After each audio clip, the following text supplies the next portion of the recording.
The panic attack hit Maya Rodriguez like a freight train at 3:47 a.m. in the sterile corridor of St. Mary's Children's Hospital. Her daughter's labored breathing echoed from the room behind her as Maya stumbled toward the elevator, her own chest constricting with each desperate gasp. The fluorescent lights blurred into halos of fear, and she pressed the down button with shaking fingers, needing air, needing space, needing anything but the suffocating weight of watching her 8-year-old fight for every breath.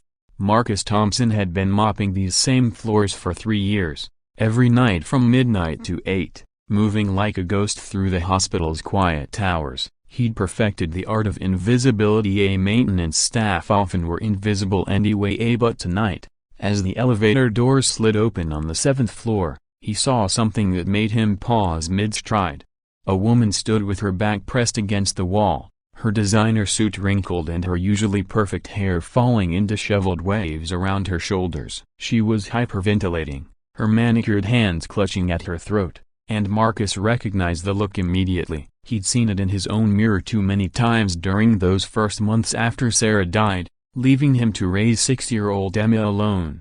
Maya barely registered the janitor's presence as she stumbled into the elevator, her vision tunneled, and the walls seemed to close in around her. The meeting with the pulmonologist earlier that evening replayed in her mind like a broken record. Severe asthma, complicated by environmental factors. We're looking at long-term treatment, possibly years of intensive therapy. Years. The word had shattered something inside her. How could she manage years of this? How could she watch her baby struggle for air night after night while she stood helpless? A successful corporate lawyer who could negotiate million-dollar deals but couldn't negotiate her daughter's next breath. Marcus set down his mop bucket quietly and reached into his shirt pocket. The handkerchief was nothing special, just a simple white cotton square that Emma had given him last Father's Day, embroidered with crooked purple letters spelling "World's Best Dad." It was one of his most precious possessions, but as he watched the woman's shoulders shake with each ragged breath, he knew what he had to do.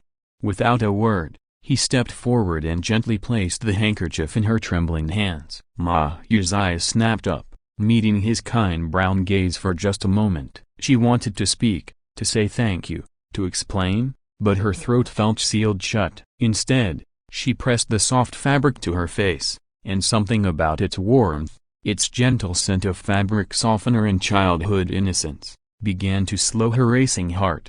Marcus pressed the button for the lobby and stood quietly in the corner, giving her space while staying close enough that she wouldn't feel alone. He'd learned this from Emma during her nightmares. Sometimes presence was more powerful than words. As the elevator descended, Maya found herself breathing through the handkerchief, its cotton fibers filtering the recycled air and somehow making it easier to pull into her lungs. She didn't understand the science of it, didn't know that Marcus washed all his laundry with the same hypoallergenic detergent he'd started using when Emma developed sensitive skin, didn't know that the fabric had absorbed months of Emma's asthma medication from living in their small apartment where every surface held traces of her nebulizer treatments. All Maya knew was that for the first time in hours, she could breathe. The elevator reached the lobby, and Marcus stepped out without expecting the handkerchief back. Maya remained inside, riding up and down for 20 minutes, each journey giving her a few more moments of clarity. When she finally returned to the 7th floor, her breathing had stabilized, and she felt strong enough to face her daughter's room again. But as she walked past the janitor's cart in the hallway, she stopped. Marcus was methodically cleaning a window, his movements efficient and practiced, his uniform bearing the name tag Marcus T. A. Environmental Services. She approached him slowly, still clutching the handkerchief. "I don't know what you did," she whispered, her voice hoarse, "but whatever this is, it helped me breathe. I can't take your handkerchief, though. It looks important." Marcus turned, and for the first time that night, he smiled. "My daughter made it for me. She has asthma too." He nodded toward the handkerchief. "Emma's been using a nebulizer for 2 years now. That's been through a lot of her treatments." Maybe. He paused, uncertain how to explain something he didn't fully understand himself. Maybe it picked up something helpful. Maya stared at him, then at the fabric in her hands. "Your daughter has asthma?" Severe case. Started when she was 4. I know that look you had in the elevator. I've worn it plenty of times myself. Marcus resumed his window cleaning, uncomfortable with too much attention. Some nights I'd pace the hospital halls after her attacks, just trying to figure out how to be strong enough for both of us. Something clicked in Ma's mind. She thought about the meeting with Dr. Patterson, about the environmental factors he'd mentioned, about the way certain fabrics and chemicals could either trigger or soothe respiratory distress. Marcus, what do you use to wash this? 7th generation free and clear. Had to switch when Emma got sensitive to regular detergent. Why? Ma felt her heart racing again, but this time with hope instead of panic. Dr. Patterson mentioned that some children with severe asthma respond better to specific environmental controls. Certain detergents, fabric softeners, even the residual medication that can cling to fabrics in the home. She looked up at him with wide eyes. You might have accidentally created the perfect combination.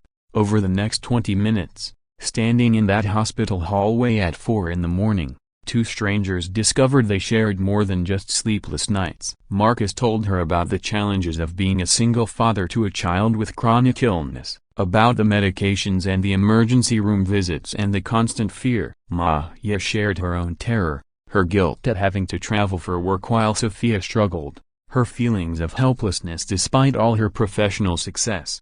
I make 6 figures, Ma said, leaning against the wall. I can't afford the best doctors, the best treatments, but I can't buy her healthy lungs. I can't negotiate with asthma. Marcus nodded. Money doesn't mean much when you're watching your kid fight to breathe. I've got decent insurance through the hospital, but there are still nights when I wonder if I'm doing enough, if there's something I'm missing. As they talked, Ma learned that Marcus had developed an encyclopedic knowledge of asthma management through necessity. He knew which cleaning products triggered Emma's symptoms, which fabrics helped her breathe easier, which combinations of medication timing and environmental controls worked best. He'd become an expert not through medical school, but through 3 years of trial and error and desperate love. Would you? Ma hesitated, then pushed forward. Would you be willing to help me? I mean, professionally. I could pay you to consult on Sophia's environment, to help me understand what you've learned. Marcus shook his head. I'm not a doctor, ma'am. I just mop floors. No, Ma said firmly. You're a father who's kept his daughter breathing for 3 years. That makes you more qualified than most people. She pulled out her business card. I'm serious. Let me hire you as a consultant. Come to my house, look at Sophia's room, teach me what you know. I'll pay you more in a week than the hospital probably pays you in a month. For a moment, Marcus was quiet. Then he smiled again, that same gentle expression that had first caught Ma's attention. I don't need your money, ma'am, but if it'll help your little girl breathe easier, I'll come take a look. That's what we do for each other, right? Parents like us. 6 months later, Sophia Rodriguez was sleeping through the night for the first time in 2 years. Her room had been transformed according to Marcus's recommendations: a specific bedding, targeted air filtration, carefully chosen cleaning products, and a medication schedule that worked in harmony with her environment rather than fighting against it. Ma had also transformed. She'd scaled back her travel schedule, focusing on local cases that allowed her to be home every night. She'd learned to read the subtle signs of Sophia's breathing patterns, to anticipate triggers before they became emergencies, to be present in ways that mattered more than any salary increase. Marcus still worked the night shift at the hospital, but now he also ran a small consulting business helping families manage pediatric asthma. Ma had helped him get certified through the American Lung Association and connected him with pediatric pulmonologists who valued his practical expertise. Emma was doing better too, benefiting from the knowledge sharing between families that had grown out of that chance encounter in the elevator. The handkerchief had been returned to Marcus after that first night, but not before Ma had it analyzed by a textile specialist. The combination of medication residue, hypoallergenic detergent, and cotton fibers had indeed created a uniquely beneficial fabric for respiratory distress, not a cure, but a comfort that could provide crucial moments of relief during panic attacks. They framed the lab results and hung them in Marcus's new office, Next to Emma's original Father's Day gift and dozens of thank you notes from families whose children were breathing easier because of his help, Maya often thought about that night in the elevator.